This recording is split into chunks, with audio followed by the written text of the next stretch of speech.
everyone, and welcome to the Cybersecurity Leadership Series organized by Cyber Houston. We are extremely excited to have you join us today. Today's power panel will be discussing the SolarWinds Sunburst Malware Attack, the hack attack, and lessons learned.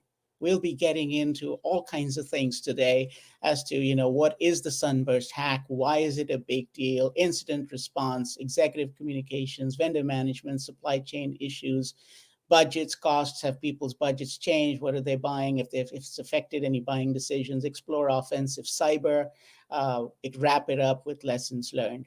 So it's so important that we try to make this an interactive session. So please do post your questions and comments in the chat section, and we will answer them live. I'm Umesh Verma, CEO of Blue Lance and the founder of Cyber Houston.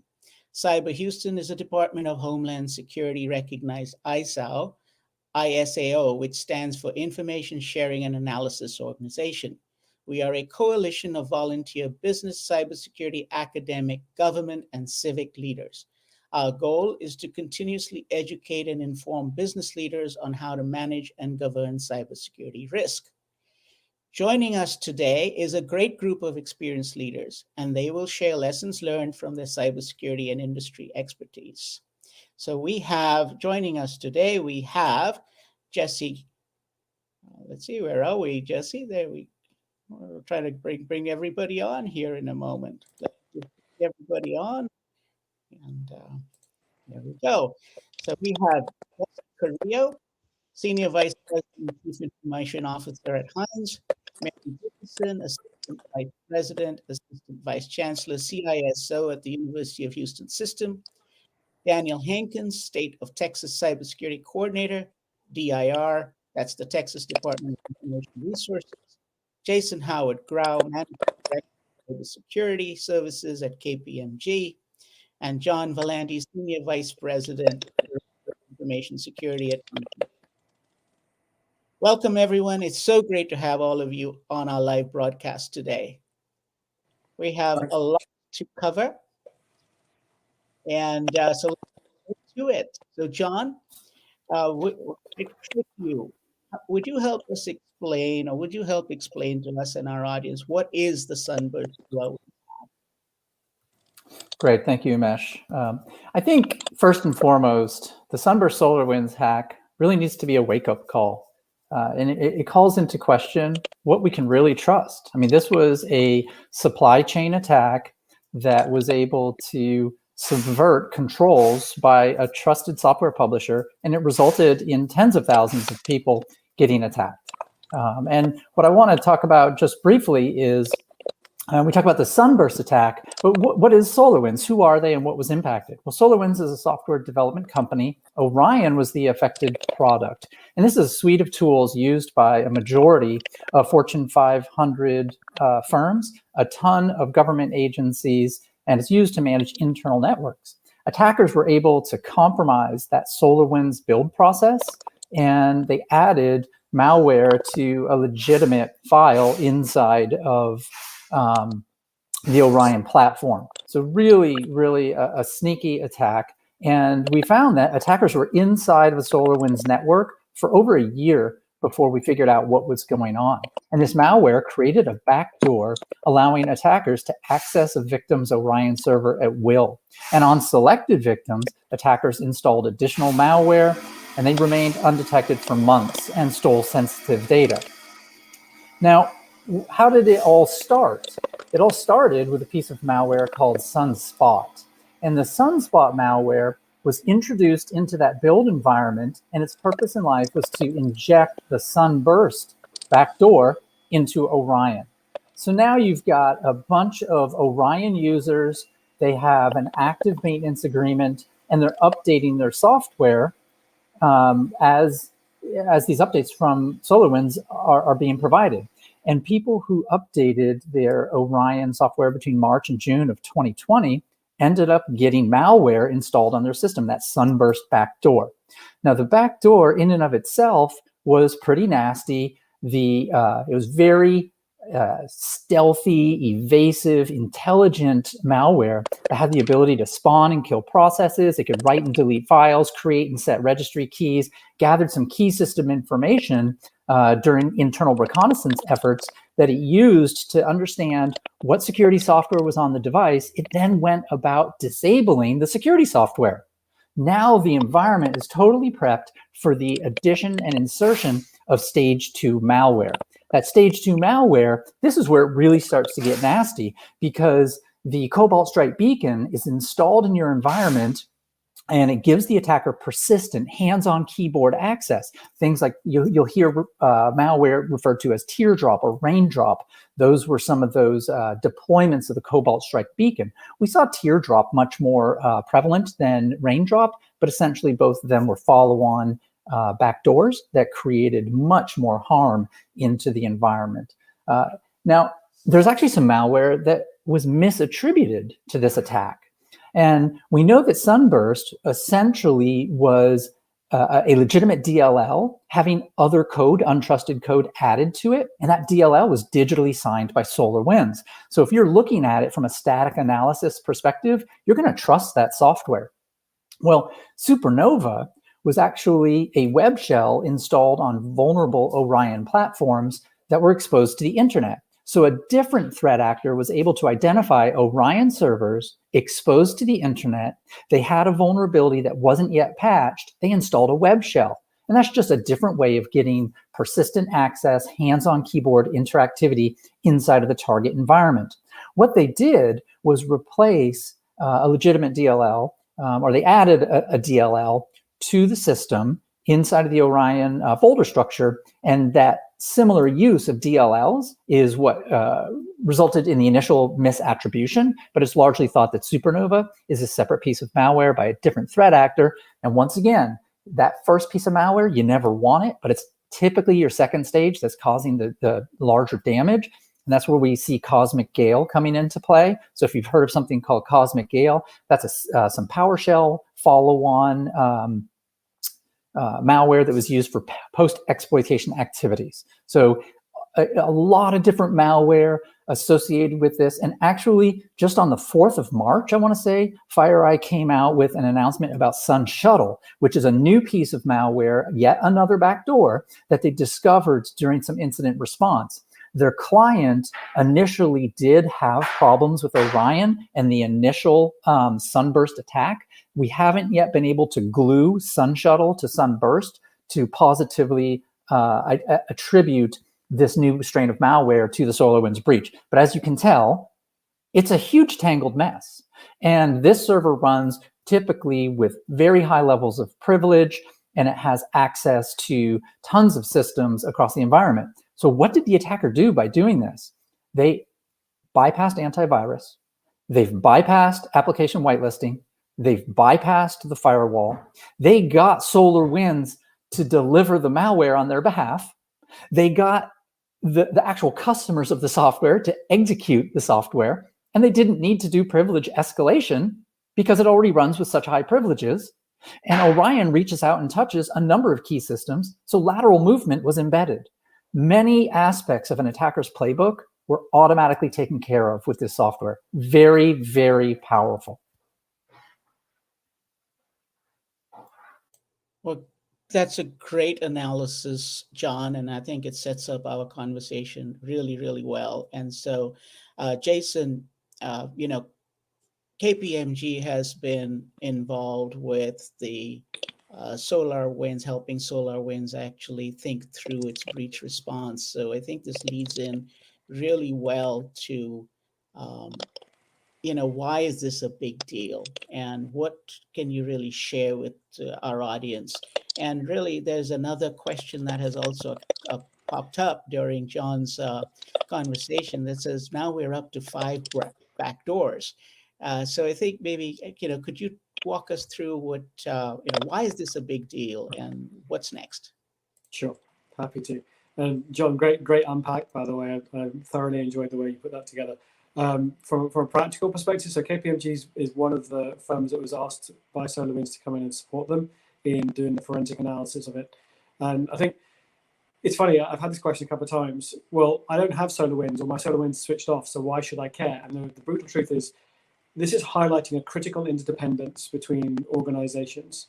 And it's, as John says, it's a great way of opening the Trojan door and enabling you to actually go and do something if you're a malicious actor that you wouldn't normally be able to do.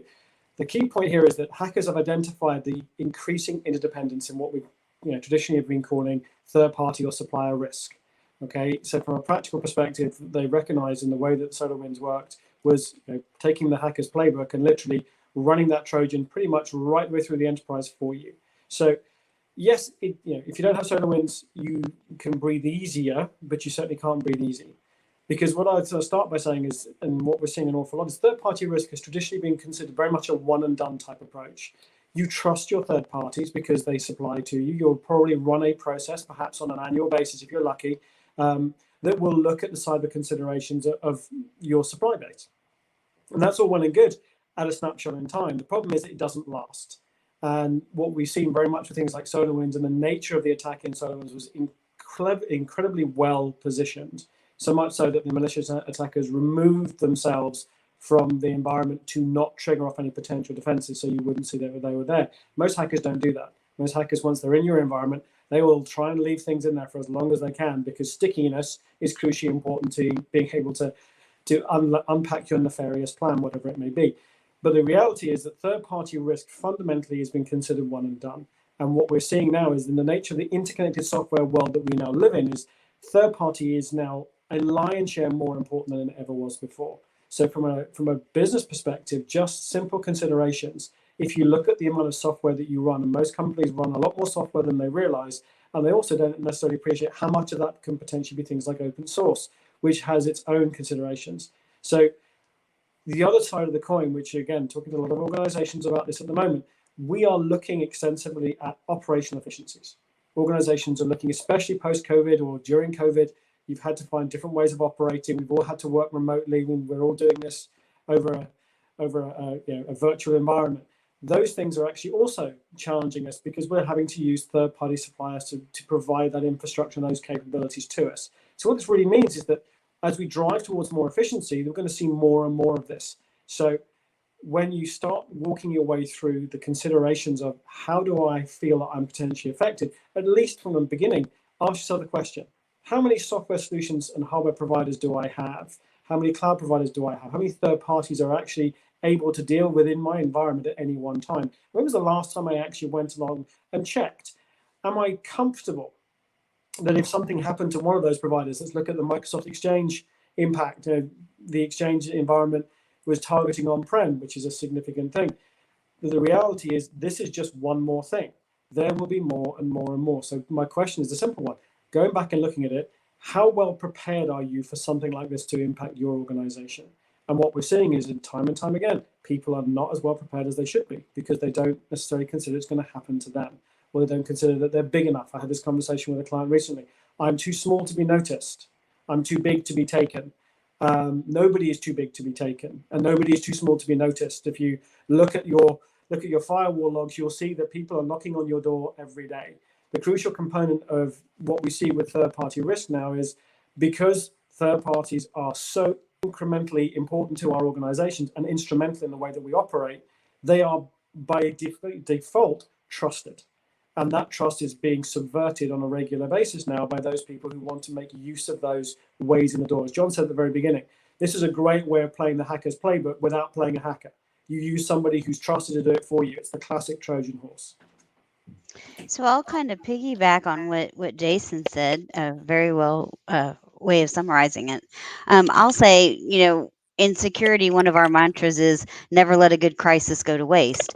And especially if you are not directly involved in the crisis, even more of an opportunity to learn from the pain that someone else is going through. So for those of you that don't have SolarWinds and you're saying, oh, wow, gee, we escaped a bullet on this one. True, but not even so much as what Jason was saying with third parties, but just take a look at your own environment and even the things that you have as in-house solutions. Look at how many things that touches. And I know that, for those of us that were responding to the SolarWinds concerns, we were shutting systems off immediately while we figured out what the ramifications were. So what would happen if you turned off your network monitoring right now? Would you be able to see your other components? How many things are dependent on those particular solutions? Do you have accounts that truly have godlike privileges to reach out to all of your systems and travel very easily laterally? Whether it's because there's a malicious actor that is trying to get to something, or maybe it's just a bad process that you have. What are the ramifications if something happens to those types of systems? So getting back to the never let a good crisis go to waste, take this opportunity to look at your environment and truly understand where are the dependencies, where are the accounts that have this, ability to get into all of your systems. What would happen if you shut any one of those critical systems down right now? What would the dependencies be? What would be your alternate actions to get visibility back into those network segments? And how long could you go before it became critical to your business that you didn't have visibility into those things? So I would, whether you're SolarWinds or not, look at the entire ecosystem that you're supporting. Mary, Mary hit on a. You flagged a point which I think is crucially important. Sorry, that the nature of recognizing your business continuity component. I agree with you. If you haven't looked in-house, you absolutely should, because we all forget to do it because we assume we're okay, and that assumption is fatal. One of the things that I'm seeing across the board from clients left, right, and center is, what's my cyber response plan? What's my business continuity approach to deal with this? Should this happen? And you're absolutely right. If you don't do the what-if scenarios to understand the implications, it's going to become a very unpleasant reality to you, because it's not a question of if, it is always a question of when. I think most of us have moved away from the assumption that I'm safe because I've got great walls. Yeah, and you both hit on the two things that we saw come out of this. First was everybody was asking us, I've shut down my SolarWinds. What do I use now? Well, nobody had planned for just shutting off SolarWinds. They were all using it. So there was a mad scramble for a replacement product while they were waiting for patches. And the second one was, how can I trust something now that ran SolarWinds before? How can I go back and scan when I don't know what I'm scanning for? And so we make recommendations on all sorts of ways to scan your network. But that's really, for me, the scary part of this attack is we don't know what we don't know that they've already put on the network. It's like the fifth variant that we just found out about. We just now found out about it 4 months later.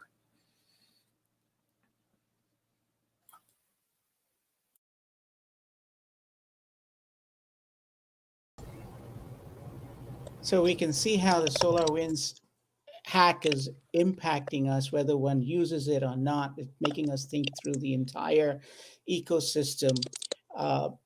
Jesse, as the CISO for a global commercial real estate development company, which has outlets in just about every part of the world, when you have this kind of an event come through, how do you begin to assess, and how do you begin to roll out, and how do you begin to have that communication with your executive management? What kind of questions do you start getting fielded by your board and by your CEO? And what do you communicate back? And how do you really kind of manage the situation? Because you can't really, even though the governor came out and said shut down all SolarWinds applications in the state of Texas, but how do you as a major organization think this through, communicate it, and roll it out? Well, Umesh, always a pleasure to be on these calls with you. And again, always great to see my friends. I guess the first thought is I think I picked the wrong profession. I get scared every time I hear John and the rest of the team talk about these things as a CIO or CISO. But I think for me it's and I think it was said a little bit earlier. It's we all put our plans in place. We all have incident response plans, and we all have kind of business continuity plans. But it's always, wow. I mean, it actually happened, and so now we have to actually react. And so I think Mary said it, never let a good crisis go to waste. And I think we all get woken up drastically when something like this happens, right? Whether it happens to us or it happens to to someone else in the industry. So I think for us, just speaking for Heinz, there's two ways to think about it. One is we always have to, we have communication plans for Heinz internally, but the challenge with this one and even the Microsoft one was that it was so broad and so in the news, right? And so as a CIO and a CISO, we got to figure out a way to get in front of those news as fast as we can, right? Because folks are reading about it, they're seeing it on bulletin, and news. And so how do we very quickly, based on our plans, be able to say, okay, this is going to hit the news quick. It's already starting to hit the news. So how do I very quickly, I already have those templates and those distribution lists and ready to go. And this was a great example of that, when this SolarWinds things happened. We're a SolarWinds user. Fortunately, we weren't as impacted, or at least, now that I hear about the other variants, maybe I need to go check some more. But initially, we were definitely not impacted. But we needed to make sure that message got out quickly, right? Because we have investors all over the world, and they're asking us, hey, are you protecting our stuff? Are you using SolarWinds? And so we very quickly had to make sure we had, a press release, communicated internally, identified those investors that we needed to make sure that we communicated right away. Just again, so to be able to say we've got this, we're looking out for you, as much as we can with what we know today. And I agree too. I think what Daniel said is like, yeah, the easy answer is turn everything off, but you can't, right? Because then you don't have a backup. None of us thought we needed a backup to that tool, right? Because we thought that was the tool. And so I think it's an eye opener for us to say, no matter how much we preach disaster recovery and business continuity, every system has to have almost like a backup nowadays because of the way hackers approach things. And I love, John, and the way you described this one, because it was kind of like, I call it the lazy hacker's way to do it. I mean, it was perfect. It was like the super highway of how to hack, right? Leverage a tool that's out there everywhere, drop it in there, and then go. It was such a, and I hate to say this in a call like this, but it was such a clever way of doing it that I'm shocked we haven't seen it before, and I'm afraid that we're going to see a lot of it more now. So I think from a CIO CISO perspective in a global firm, communication became number one. Being ready to answer questions, especially external questions from our investors and maybe even auditors and folks asking us, hey, what happened? What are you doing? Making sure that they feel comfortable we're protecting their best interests. So definite eye opener. And again, I think it was said earlier, supply chain, third party, it definitely heightened that alert. We already have programs in place where we do audits of some of our key partners, but sometimes even at Heinz we take it for granted. It's a check the box. Okay, yeah, we need to go look at this partner's cybersecurity and their SOC report, and okay, did we do that this year? Yeah, but did we actually do it, or did we just look at it, right? And so I think it's important. These are eye openers for that. So I'll stop there, but I think that's a great question. And if you don't mind, I'm going to jump in a little bit because I'm reading the comments as we're going. And there's a comment about, is there an internal stakeholder list that's notified first? Or do we go to local news or a national PR service? And at least within Texas, we have the Texas Information Sharing and Analysis Organization. It's absolutely free. And we sent out so many emails on this. We sent out so many emails on the Exchange attack, and it was literally the instant we know about it and we validated that it's not something that somebody just sent over, but it's an actual threat. We sent it out, and we send out the remediation methods that we've been informed of, and we just kept sending out updates over and over and over again. So if you haven't signed up for our mailing list, it's isao.texas.gov. There's a mailing list link there. It's free. Sign up. We send everything we hear about out that way. So let me kind of add on to what Daniel just said, and that is any type of information sharing group that you can become a member of, I would strongly suggest that. We do get a lot of intelligence from those types of sources. I will also say our ability to disclose some of the things that we find is partly, or is very dependent on the circumstances of that particular case. If it's tied in with law enforcement, we may be asked to not disclose it so that from a responsible computing perspective, we can work with that particular vendor or work with that particular technology to fully understand how to protect against it before we let everyone in the world know that that's the case. I think we all saw with the Exchange vulnerabilities that the instant they became publicly known through national media, there were all kinds of copycats that were trying to exploit those vulnerabilities as well. And so it was a rush to, if you can't patch immediately, what can you do to protect yourself? ourselves. So a lot of times the information we can share through public media sources is very limited, but that usually does not restrict us from sharing at least key components of it through our information sharing and analysis organization. So where you can join ISAOs, ISACs, I strongly suggest that you do that. Mary, great point. I'm going to throw a couple of thoughts in because I agree with Jesse wholeheartedly. Your incident response plan is the kind of core to getting this right. And most organizations dust it off when they really need it, and they don't think about planning for it and testing it and testing. I do a ton of desktop exercises on a regular basis, and I like throwing in some really horrible stuff, because you know what? This is what hackers will do. They won't pull their punches just because you've had a hard day. They will hit you hard, and they'll keep hitting you hard until they get something out of it, because for them it's a business to a significant degree, or it's a nation state that's looking for significant opportunity. The other thing we should say, which I think is crucially important, gaining insight and information. If you can't afford threat feeds, and people can't, because every organization is different, then signing up for free threat insight information is crucially important, and I absolutely agree with that. My only other kind of observation is I still use threat feeds out of the UK and out of the European Union and out of other parts of the world, because they're free too. And sometimes they get even better insight quicker than we do, because depending on the nature of attack, speed is often life.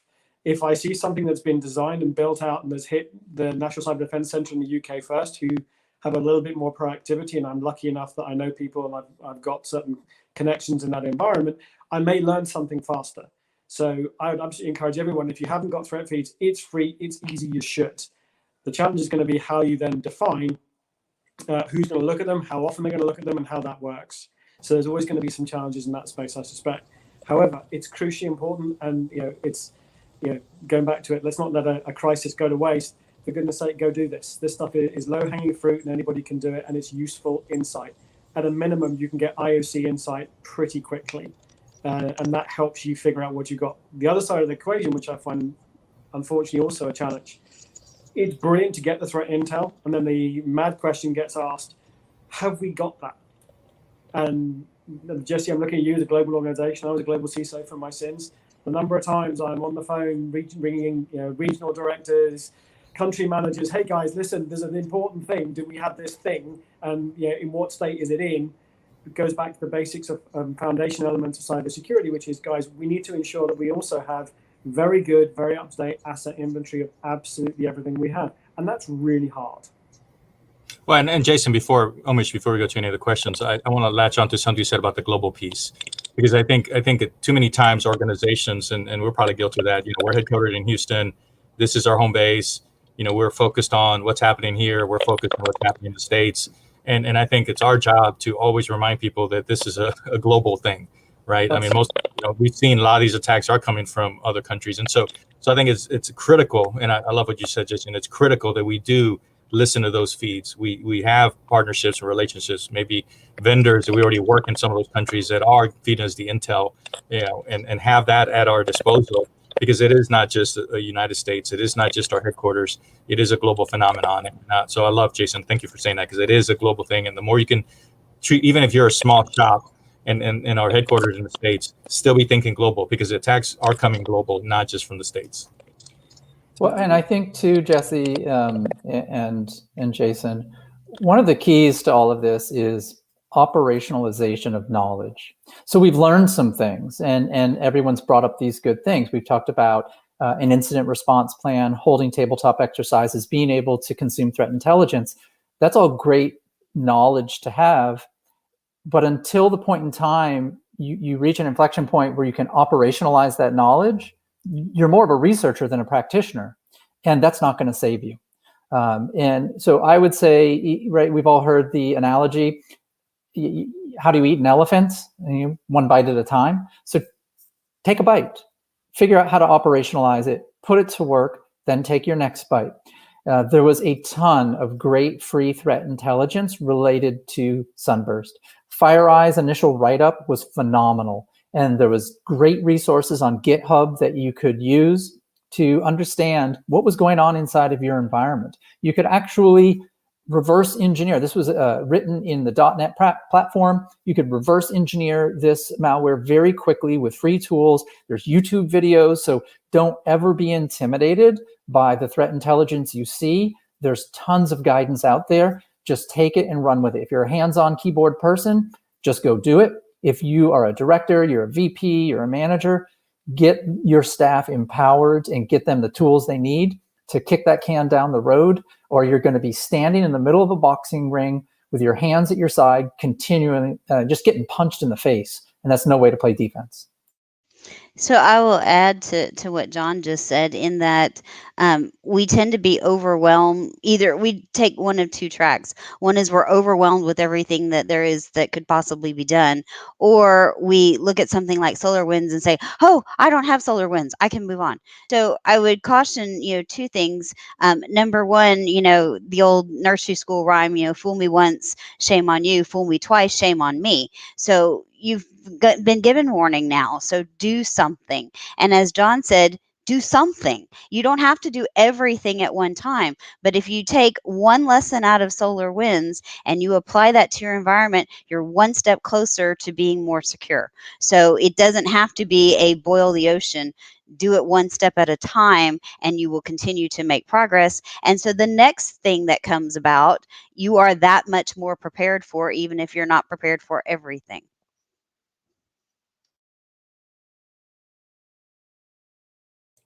So, Mary, I would like to dive in a little bit further. You represent a public state university, one of the largest in Texas and one of the largest in the country. And so, but, it's a lot of it is state funded. How does the privacy issues or the disclosure issues around something like a SolarWinds hack and its reaction, does it actually change from your perspective as a state institution versus a private company? Great question, Umesh.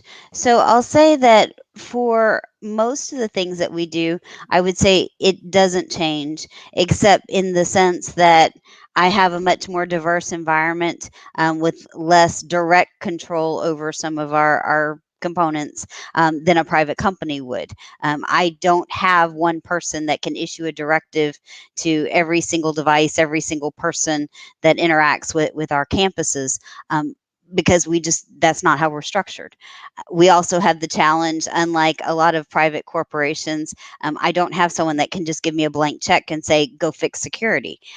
So we have to be a little bit more creative with what we're doing. We also have to operate under the mindset of, like many of our global colleagues, there are a lot of different regulations and compliance requirements.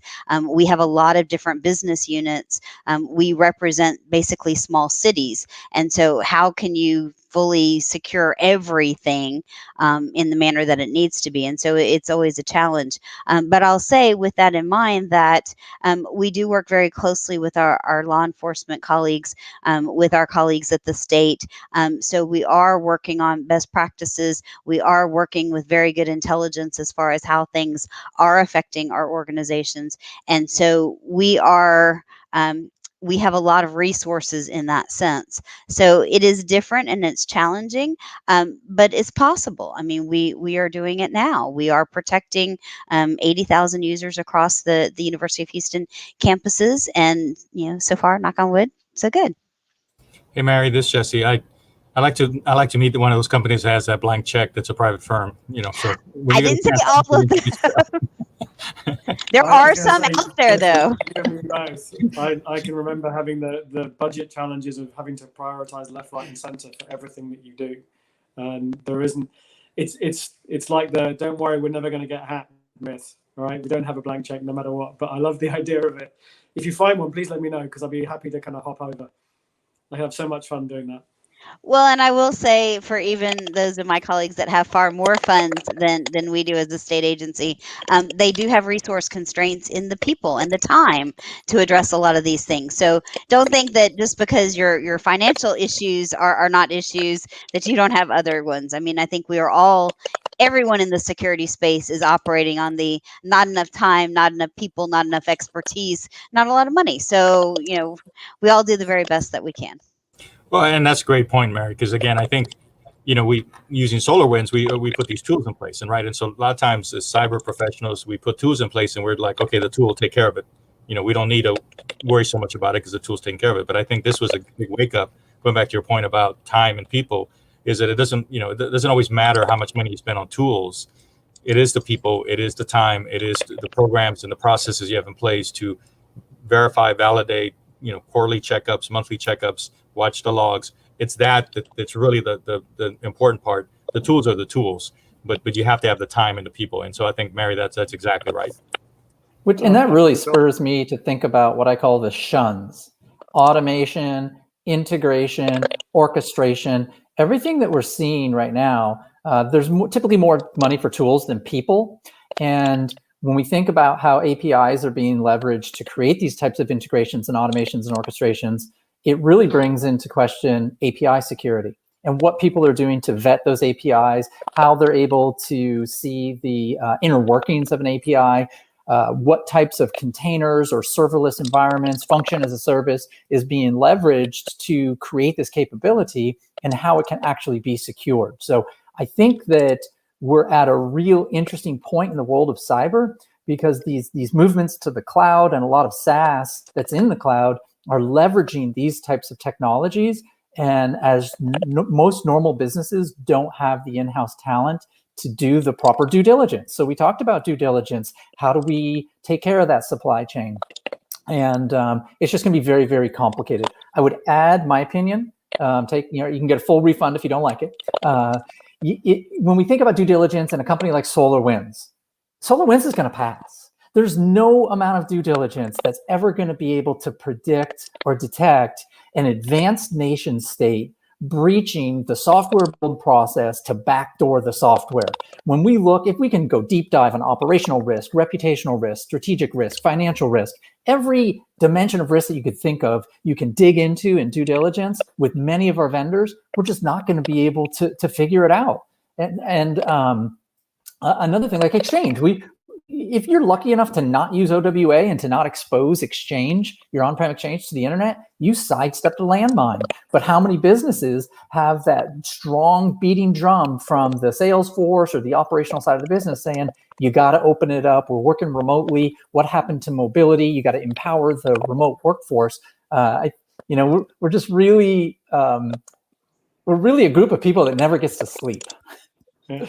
John, I'm going to build on that two thoughts, and I think Jesse said it earlier, but I'm going to belabor the point. Capabilities come from process. Define good process will actually help you a ton more than buying tools. The number of organizations that will buy tools first because they think that's the most effective way of driving security it's significant. And even today, and as KPMG, my advice has always been pragmatically and sensibly look at what you need to do. Assume a state of compromise, because to your point, you're absolutely right, John. We can't predict the next SolarWinds, and there will be in the next one, whatever it is, in the next weeks or months. I guarantee it's going to happen. How we deal with that is about having an assumed state of compromise and appreciating that from the get-go. There are still over 1 million open cybersecurity vacancies within the US and within America in general, the Americas. That's not going anywhere anytime soon. So we're going to have to be smarter with how we do it. But how we do it is we have to rely on both people and process and the technology, which is the holy trinity of hell in some respects, because we don't have enough people. We probably don't have the right technology, or we've got one of everything, which is a disaster too, in a different way. And then we don't necessarily have all our processes defined in a way that actually makes sense and enables us to be effective. So one thing I'd probably take away from this, and SolarWinds is a great example. If you haven't assumed that you're going to get compromised, ask yourself that horrible question. Do I know what I'd do? Do I know how I'd handle it? And what would I do about it? Because those things I'm literally being pulled into client conversations every day to help support those conversations at board level, because that's the other side of the coin, which you relate, which is totally true. We've got a different way of working. We've got transformative elements coming into our environment. We've changed the game in terms of how we operate and how we live and how we work. These things have all happened in really short space of time. We as security professionals have to catch up and help make sure that we're doing the right things to protect our business. And that's not easy either, not in the current environment, because everyone is driving down the same road. I want transformative, but I don't want to pay for it. I want to have operational efficiencies, but I want to reduce my overheads. How do I do all of that and stay secure? That is the great fun of tap dancing and landmine. And speaking of people, one of the things that I just like to highlight, it's not necessarily just related to SolarWinds, but the tools are there to help enable people to do their jobs more efficiently. So everybody listening, please, when you buy another tool, make sure that your people actually get trained on it. I mean, we've run into situations where you get the shiny new toy and it's great. You hand it to the technician and he doesn't know how to use it. So please take a step back, make sure your people are actually getting trained. And it doesn't just have to be cybersecurity professionals getting trained on the cybersecurity tools. They're so simple now, almost anybody can run them. So if you're finding yourself with a workforce shortage, look at the rest of your IT department. Somebody might be willing to take on that tool, and you're in-house training the next cybersecurity professional. Yeah, great point. I call them capabilities, not tools, for the simple reason that we rely on tools too much, but it's the capability that it gives the business is what we should be focusing, in my humble opinion. Yeah, I think this has been a fabulous conversation. We've covered a lot of ground. Let's talk a little bit about now. Each of you that is on the panel represents an organization that's a great consumer of technology and applications and software. How has this event changed or begun to help you think through how your vendor management process or your acquisition of additional software? Has it made any changes, or are you expecting anything new out of your suppliers or your vendors? How are you going to communicate that, or how are you going to enforce that? Any thoughts? I'd love for each of you to just take a couple of minutes on that. Well, I typically beat the operationalization drum, so I'll continue to do that. I don't want to disappoint anybody. I think the big takeaway for me on this that I really like to have people sit up and take notice. We talk about cyber insurance, and there's a lot of people who are really excited about, hey, I've got my cyber insurance policy. I'm going to get a breach coach from a law firm. I get attorney-client privilege. They've got this bench full of expert digital forensic type people who are going to come in, swoop down, save the day. It's like special ops for cyber. I can sit back, smoke a lucky, life is good. It doesn't work that way, because what's going to happen is it's going to take you a little bit of time to figure out, am I wrapped up in this or am I not? I better call somebody.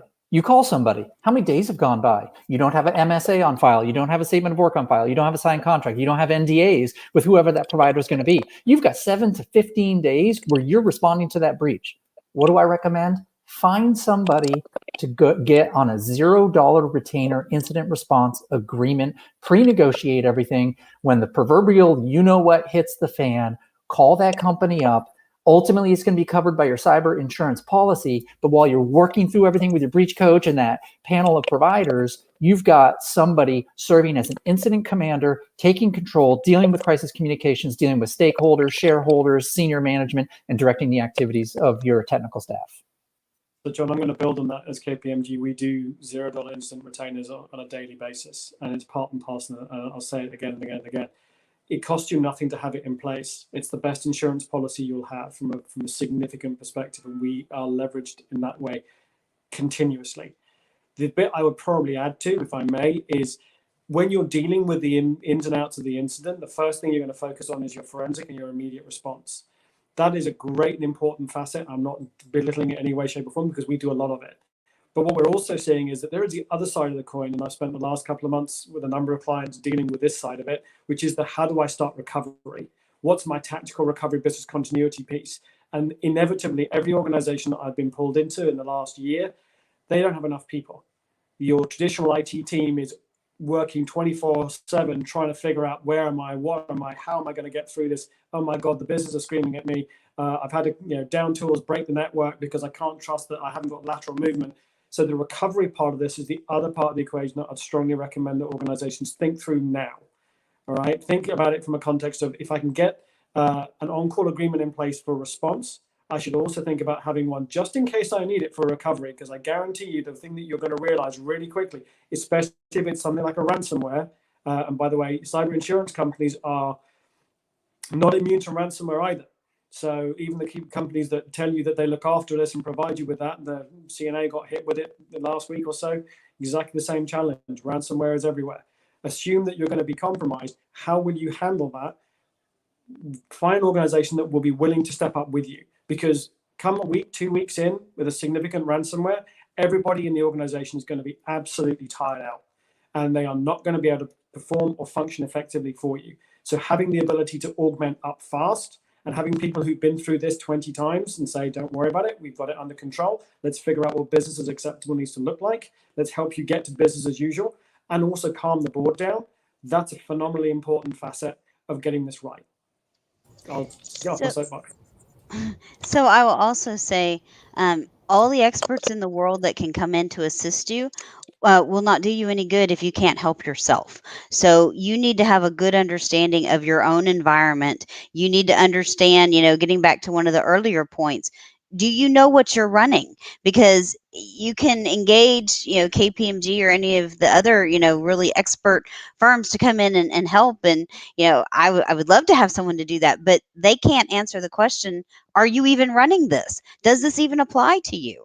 If you do find it, what else does it affect? They can bring in their own people to do reconnaissance, and they will come up with all that information, but that's also going to take time. And in that time, you could still be being breached. You could have additional damages occurring because you don't know what you have. So taking a step back, even before you engage the experts, you need to understand your own environment so that, number one, you can convey that to the experts you're bringing in, but also, if you know about it, you can protect it ahead of time, and you might not need to bring them in that capacity. Wouldn't it be so much better to bring them in as please give me an assessment of my overall environment and help me make it even better so that I'm not having to retain you as an incident response, expert. Instead, I am using you to help me make this even better to protect my users and my brand. That's what your board wants to hear. They don't want you standing up giving a breach report. They want you standing up saying, hey, we are in rock solid position here, and this is what we're doing to make sure it's even better in the future. So know your own environment so that is a possibility. Yeah, Mary, I'd say for me that's the kind of the dichotomy, the challenge, right? You've got a budget question and you got a staffing question, right? And so to me, I use outsourced providers because I can never staff internally. So to me, there's huge value in having these partners in the entire value chain, not just the assessment, but also right there rolling up the sleeves with you when they need it. And so I think there is value in that, and I'm a proponent of that because I use that. I think, Mary, for me, it's how do we educate our boards and the folks that don't have the blank checks and are hard to write the checks to let me do it now, right? Don't wait till it's happening. Do it in the quiet time. In the quiet time, give me the dollars so that I can go find those partners. I can get them to be part of my team. I can teach them what I know, work together so that and let them go away for a little bit on retainer or whatever. But so when I need them, I know they know my environment. They know me. They're ready to go. But you have to spend those dollars while you're not in a crisis. And that's hard, right? Because you're trying to convince folks to spend money in case it happens. And that's always the challenge with cybersecurity, right? In case it happens. And so to me, it's going back to the crisis comment. This is a great opportunity to go back and say, the right answer is find a partner, augment our staff. It's going to cost this much. Let's do it now before it happens again, because it will happen again. And I think that's for everybody on the call to think about is how do I get some budget dollars in the middle of a crisis, not during the crisis. Well, and that's where, going back to my mantra of don't let a good crisis go to waste. If you were not affected by SolarWinds, this is an excellent opportunity to use that because your board has heard about it. Your board has been scared, and your board has probably already asked you, does SolarWinds apply to us? And hopefully you were fortunate and you said, no, thank goodness it wasn't us. But now's your chance to say, it wasn't us, but the lessons we learned from that would be if this were to have happened to us now, using and pick a vendor that you are using as your service provider. Tell that to the board. We're not using them, but we are using this vendor. And had this happened, here would have been the problems. So this is what we need to do now. This is what we need you to invest in now so that this doesn't happen to us in the future. And same as what you're saying. Sorry, go ahead. Is make sure your IT and your business are actually talking. You can't prioritize everything. I talk to a lot of people and they say the first thing I need to get back up is email. No, you're running a life and death system over here. Get that up first. Email can come later. It's an example, but make sure that you're actually talking about what your business needs, not what your business wants. Great point, Daniel. I'll probably build on it a little bit more from a practical perspective. Most organizations, when you're dealing with the board, and I do this on a regular basis for my sins, part of the conversation is, you're right, Mary, it's better to avoid than it is to have to recover from. We dodged a bullet on this one. One of the things that I'm gradually talking to boards about on a regular basis now is there is going to be an inevitability of an attack being successful. The question that you really want to answer is twofold. The first part of it is, when it's successful, how do we respond to it? And the other half of it is, once it's happened, how big a deal is it going to be? And if you can talk to those two components as part and parcel and identify the crown jewels, as you rightly point out at the beginning, so you know what you're going to go to, you go to the mattress, you take those things out that are crucially important to you because they're going to be protected more, but accept there are certain elements and areas that will have less protection, but manage that from a risk discussion with your board. I get the point. It used to drive me absolutely insane as a CISO. And I lived next door to Ukraine when the first Ukraine attack happened. And the CFO called me in the middle of the night and said, "Oh my God, have you seen what's happening? Are we susceptible to the same kind of problem?" And my answer was, yes, we are. The reality is not to the same degree. However, you need to understand that because of the nature of the interdependent systems that we have, and we run a lot of operational technology, these kind of attacks are also significant for us. It's about framing it in a way that the board can understand and shifting away from the umbrella for a rainy day conversation towards, let's enable the business to be able to continue operating effectively and ensure that if we build good security in, you won't have this happen. So you can actually drive it to a benefit rather than a cost, if that makes sense. Yeah, and I'm sorry, Umesh, a question came in that I think we want to answer here real quick. It was about, is fear-mongering the only pitch that works with boards? And I think, going back to Jason said, no more fear-mongering. No. I think Jason said the key word is risk. It's a risk discussion. How do I tell you, if you don't pay this, this is a risk. If you pay this is a risk. And us being able to educate the board that way. But fear, no, never, fear is not the answer. So hopefully that helps answer that question. I had a great CEO who told me, fear, uncertainty, and doubt work once, fact works every time. And the reality, very, very truly, is unfortunately, the facts in front of us tell us attacks are happening more frequently and having much more significant impact, whether we like it or not. That's not about fear, it's about the fact conversation.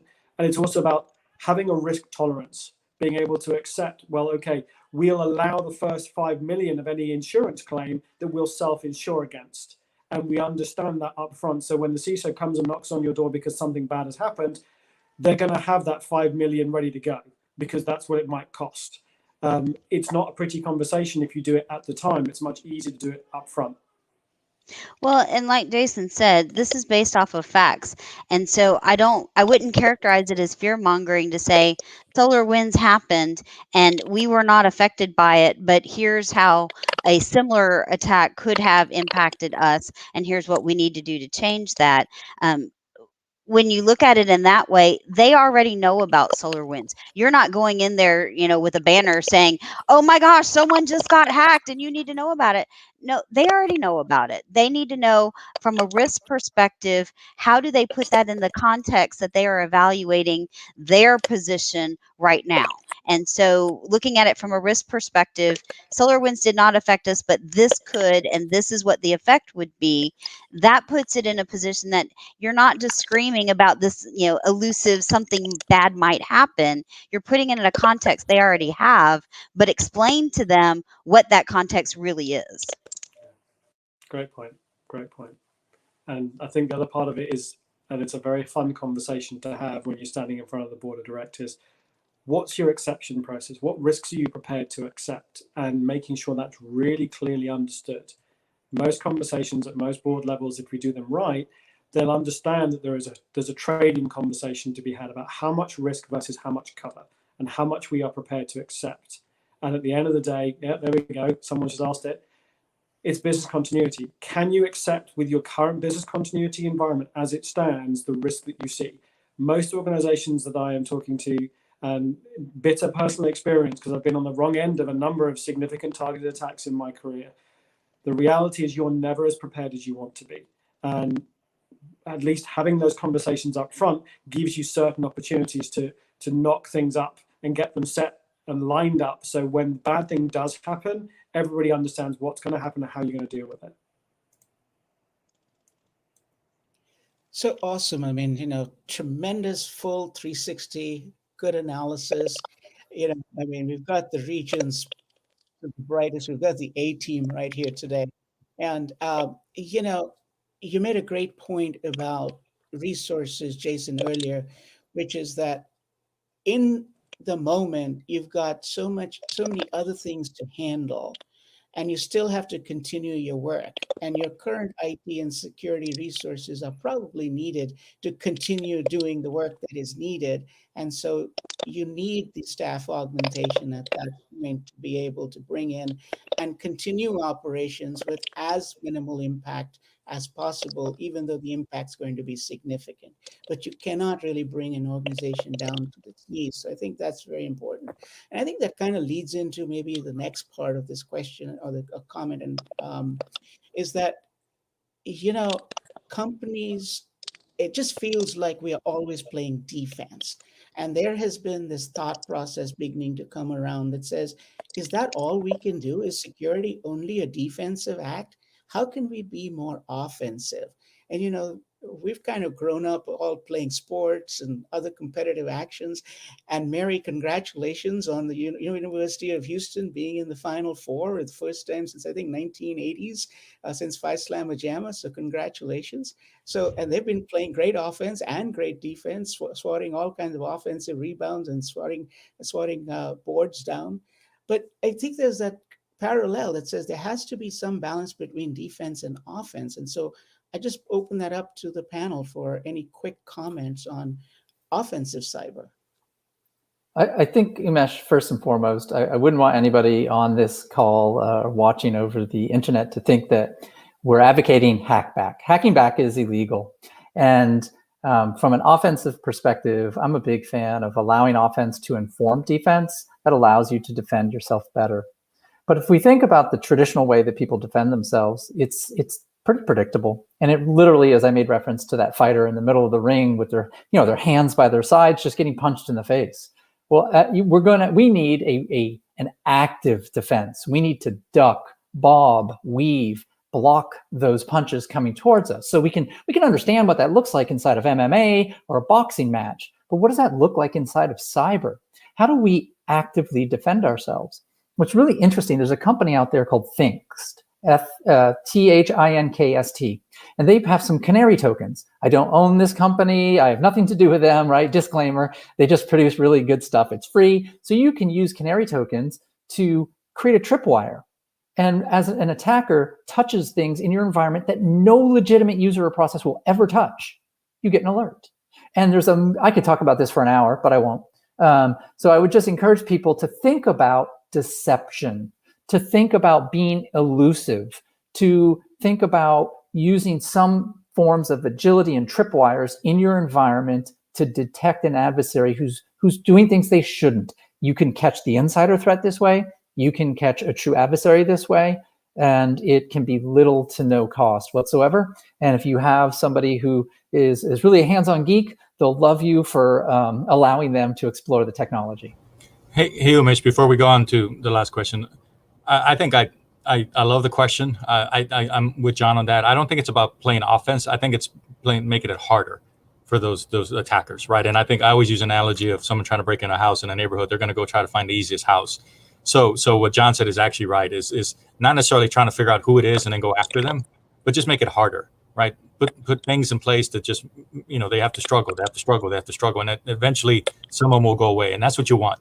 Is they're not all going to go away, but some will. So you just reduce the number of people trying to attack you. So I think when you, when we talk about offense, it's really just finding ways to make it harder for them, not necessarily true pure offense is the way I look at it. I'll probably add a little bit to that, Jesse. I think it's a great point that both of you made. From my experience and European perspective, maybe slightly different.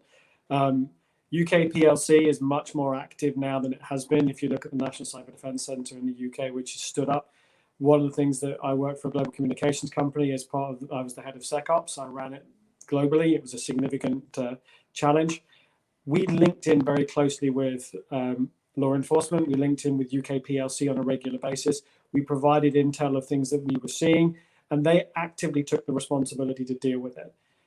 There is no advocacy here, and under any circumstances, for any firm or organization or individual to go out and try and clap back. That's absolutely the wrong thing to do. To Jesse's point, the analogy of, unfortunately, and it's still a truism, I don't have to outrun the bear, I just have to outrun the guys next to me, so the bear goes after them. I know it's an unpleasant reality, but what it does do, which I think is maybe a better way of positioning it from my perspective, if everyone gets these foundations, then the attackers have to work harder. And that's really what we want. We want these guys to have to work harder and make it less palatable for them to try and attack us, because it becomes more difficult. We have more things in place. To John's point, I love honeypots. They're cheap and effective ways of looking for bad stuff happening. There are tons of capabilities out there that you can use that are not massively expensive. But the key point ultimately here is build your defenses up, but have those connections into law enforcement, have the connections into US Inc., I think it's the right term, sorry if I don't have the right one. But UK PLC works really well on that basis. The National Cyber Defense Center actively takes responsibility across the cyber landscape to detect, protect, and ultimately defend the way that we operate within the UK, and to a broader extent within the EU. Okay, UK not so much these days. But logically and practically, this is where I think the US will probably start moving towards, so we need to influence and lobby upwards too.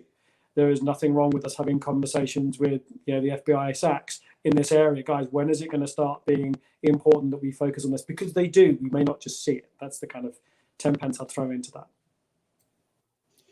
So with that, I think it is really important. I think the big takeaway there is also try to reduce the attack surface and reduce the time in system when you have everything that's in your system. Least privilege, all the things that we've been talking about. Don't publish your Amazon keys, your S3 buckets. There's so many things you have to do, which can actually randomize your keys so that people just, if they have one key, it doesn't work in the next few seconds. So reduce the attack surface, reduce your time in system, I think is a great message there. So we're just about out of time, but I want to give everybody a chance for giving last thoughts. So really quick round. Let's give our audience a takeaway. Each of you, I'll start with Jason, then Mary, then Daniel, then John, and then Jesse. I think great. Actually, we could go on for another hour, I think, on this one. It's certainly a fun and lively topic for sure. My simple one is going to come back to three probable things. Think about your processes, make sure you're prepared. And that's about business continuity, it's about risk, it's about coordination, communication. Plan for the worst. An on-call agreement costs you nothing to do, but having it may well save your life, because if it's set up in time, you can get people on the ground, and speed is always going to be life. That's the second area, I think. And I think the third one, which is, again, simple, straightforward thing, which is, I'm going to steal Mary's line, don't let a crisis go to waste. All right, this is a great opportunity to look at the things you're doing. It doesn't mean you have to spend a ton of money on it either. Look at the basics. Have I done an audit of my access permissions? Have I done an audit of who has MFA? Do I have MFA on all my privileged accounts? Do I have privileged account controls? Do I know what I've got? If I don't, start small, get started today. That's mine. So I'll say all those good things that have been said for the last hour, but basically do this: know your environment. You are the expert in your environment, understand what you have, and do the basics. Most of the vulnerabilities that are being exploited now by hackers are from years ago that were just things that weren't patched, or we know about privilege of least privilege, but we don't actually do that because it got easy to just add privileges to whoever needed them. So go back to the basics, make sure you're doing the basics, and make sure you understand what you're doing. And then go Cougs. Talk to your neighbors about cybersecurity and try and learn from each other. I mean, all the information sharing analysis organizations, the Texas ISL, Cyber Houston, there's a group, CIS group out of San Antonio, there's sector-specific ones. If you can't find one, start one yourself. There's groups out there that'll help you. Give me a call.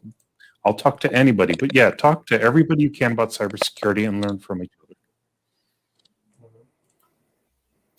So Jason, I have to agree, as a former F-16 pilot, I agree, speed is life, especially when you're 500 feet off the ground and dodging people shooting at you.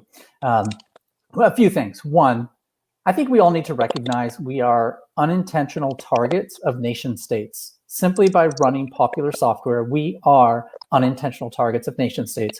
We are typically not equipped, organized, staffed, or funded to defeat them. We can't go toe-to-toe with them. So where do we start? Someone said it before, start small, start simple, adopt a framework, something I recommend the Center for Internet Security, top 20 critical security controls. Get those top 6, those first 6 controls figured out and automated.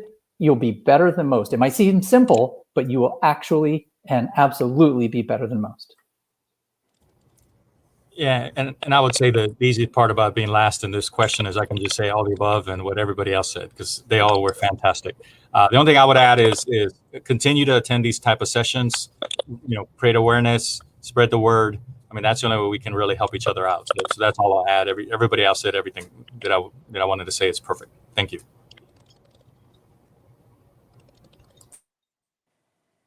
So I want to really thank our experts. A very big thank you to our experts for sharing their expertise with us, taking time out of their busy day and making it available.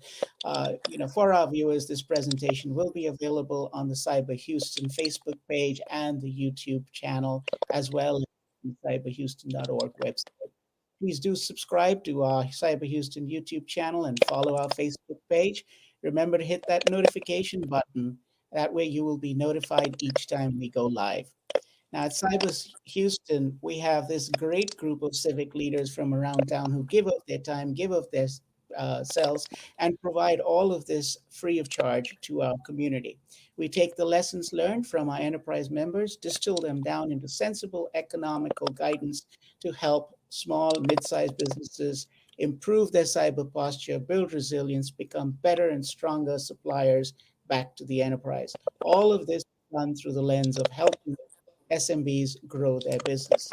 This guidance comes in the form of a business vitality guide, guidance for the board of directors, the cyber preparedness assessment, which is available in a PDF as well as an online form, and the free cyber scan. All of these resources are free of charge and can be found under the resources tab of the cyberhouston.org website. Now, a very special thank you to our sponsors, Hewlett Packard Enterprise, Blue Lance, Reneka Digital, and the University of Houston downtown. Next Wednesday, April 14th from 11:30 to 12:30 p.m. Central, I will be hosting Richard Martin from Sentinel Cyber Intelligence. Sentinel does a lot of work around the state, especially with the Texas Education Resource Centers. So it'll be a very interesting conversation.